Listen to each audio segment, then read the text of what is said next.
Dad, I saw a zombie. I was in the kitchen making tea when my little girl came rushing in. She ran through the back door so fast she almost tripped up the step. I poured boiling water from the kettle into a mug, hardly looking up. Oh yeah? Yeah, I did. Its face was all pale and messed up. It was gross, Dad. I put the kettle back and picked up the milk. Sighed inwardly. I really had to be more careful about what I watched on TV in the evening. Rosie has a habit of sneaking downstairs in the night, and last week she caught me watching The Walking Dead, of all things. She's had zombies on the brain ever since. I keep telling her they're not real, but it doesn't seem to make a difference. Sweetheart, what did we say about zombies? I scooped the tea bag out of the mug and dumped it in the bin. You know, if you keep talking about them, Daddy's going to get in trouble with Mummy again. Yeah, but I saw one. I know, darling, but I already checked the back garden twice yesterday, and I can promise you it's a zombie-free zone. No, not in the back garden. I didn't see it in the back garden. I had the mug half raised to my lips, but now I put it down again. I turned to look at Rosie. Her hair was windswept and her little cheeks were red, as if she'd been running. Sweetheart. I put on my best stern, Dad's not happy voice. I'm going to ask you a question, and I want you to be honest with me. Have you been playing along the path out back again? I didn't really need to ask the question, because I already knew the answer.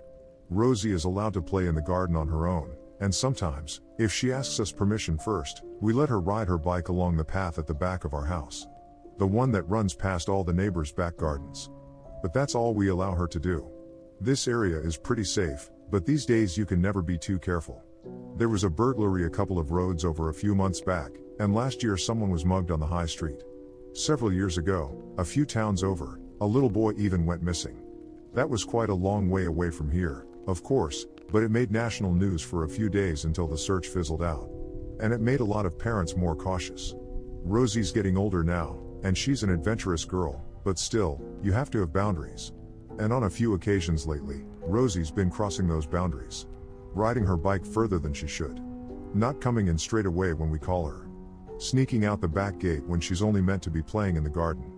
As I watched Rosie now, I noticed her face growing redder. She looked away from me, down at the kitchen floor, and scuffed her feet. Dad, I only went a little way down, she said. I promise. I was chatting to Mr. Henderson, because I saw him in his back garden. I said hello and made him jump. I sighed. So there it was, Mr. Henderson was Rosie's zombie. Yesterday it was the postman, and the day before that it was a different neighbor. I took a sip of tea and shook my head.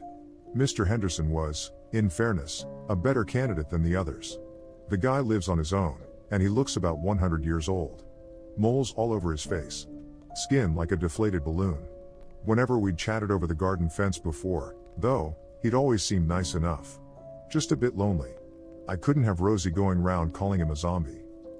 Listen to me, sweetheart. I know you didn't go far or anything, but I don't want you. I came right back after too, Dad. Rosie interrupted. She was staring up at me now, blue eyes large and pleading. I promise. And I even said no when Mr. Henderson offered me an ice cream, because I know you don't like me taking stuff from strangers. I opened my mouth to respond, then paused. He offered you ice cream? Yeah, but I said no. Mr. Henderson really wanted me to come in and have one, but I told him I had to get home. And then I came straight back here to tell you I'd seen a zombie, and I. Rosie was babbling now, her voice whirring like a motor. But I'd stopped listening. My mind was still stuck on something she'd said a moment before. Mr. Henderson really wanted me to come in and have one. I took another sip of tea and frowned. That wasn't good. I didn't mind the neighbors chatting to my little girl, but I didn't like the thought of them inviting her in. Not without us there. Not even if they were just kind, lonely old men. I made up my mind to go round and visit Mr. Henderson later, and to tell him that myself, kindly, of course, but firmly. In the end, though, I didn't get a chance. Because a few moments after I'd had the thought, Rosie said something else. Something that pushed everything else from my mind, and ended any idea I might have had about going over to Mr. Henderson's house. She said something that made me feel cold. Daddy, please don't stop me playing in the garden. I promise I won't sneak out again. I don't want the zombie to get me. Rosie, I'm not going to stop you playing in the garden. But you have to make me a couple of promises, too. First, promise me you'll stop going round calling people zombies. Mr. Henderson might be old, but he's not one of the living dead. Rosie frowned. I didn't. What do you mean, you didn't? You just ran in here a moment ago calling him one. No, I didn't. Mr. Henderson's not a zombie. I saw the zombie in his house, but it wasn't him. I frowned. I had the mug raised to my lips to take another sip of tea, but now I put it down again. What do you mean, sweetheart? You saw someone else in his house? Yeah, the zombie, Dad. I could see it pressed against his little basement window while I was talking to him. Cold fingers ran up my spine. What? Yeah, it was really scary. Its face was all bashed up and bloody, and its mouth was open. Like it was screaming at me. But do you know what confused me most, Dad? I tried to keep my voice steady. What? Well, I didn't realize kids could be zombies, too. I thought it was only grown-ups. But I guess I must have been wrong, 'cause the one in Mr. Henderson's basement looked just like a little boy.